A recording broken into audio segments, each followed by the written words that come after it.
आपने इस चमकती चीज को देखा होगा लेकिन अपने अंदर नहीं। लेकिन क्या हो अगर आप ये पी लें, तो क्या आपकी बॉडी इस तरह चमक पाएगी? इसे ट्रिटियम कहते हैं। ये हाइड्रोजन में 2 इलेक्ट्रॉन्स के इजाफे से बनता है। ये लिक्विड और गैस दोनों फॉर्म्स में होता है, लेकिन हम इसे लिक्विड की फॉर्म में लेंगे। ये एटमॉस्फेयर में गैस पर कॉस्मिक रेज लगने से बनता है, लेकिन यह हमारे पास जमीन पर भी है। इसे ट्रिटियम कहते हैं और इसे फास्फोरस के साथ मिक्स करके बनाया जाता है। ये बिना इलेक्ट्रिसिटी के रोशनी देता रहता है, जो कि इमरजेंसी के लिए बहुत फायदेमंद है। ट्रिटियम बीटा रेडिएशन निकालता है, जिससे ये चमकता हुआ नजर आता है। ये पार्टिकल्स इतने स्ट्रॉन्ग नहीं कि स्किन तक पहुंच जाए, तो शायद चमकती हुई स्किन तो नहीं बन पाएगी। लेकिन क्या होगा अगर आप 1 गैलन इस लिक्विड को पी जाएं? ये सीधा गैस्ट्रो इंटेस्टिनल ट्रैक के जरिए आपके खून की नालियों में चला जाएगा और चंद मिनट्स के अंदर ये आपके ऑर्गन्स और टिश्यूज में पहुंच जाएगा और 2 घंटों के अंदर ये आपकी पूरी बॉडी में फैल जाएगा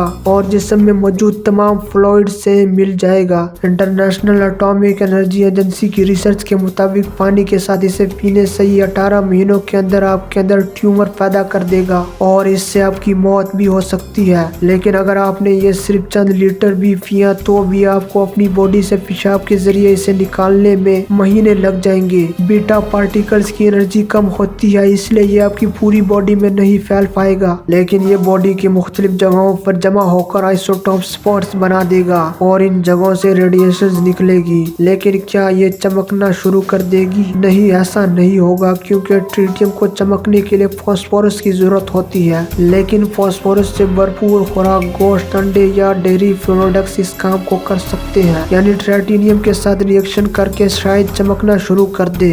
शायद आपका मैदा ग्लू स्टिक की तरह चमकना शुरू कर दे और इसकी रोशनी तमाम टिश्यू को लगना शुरू हो जाए, जिससे शायद आपकी बॉडी इस तरह चमकना शुरू कर दे। लेकिन आप इसे पार्टी की ट्रिक की तरह इस्तेमाल नहीं कर सकते, क्योंकि इस रोशनी में फोटॉन्स की एनर्जी आपके डीएनए को चेंज कर सकती है।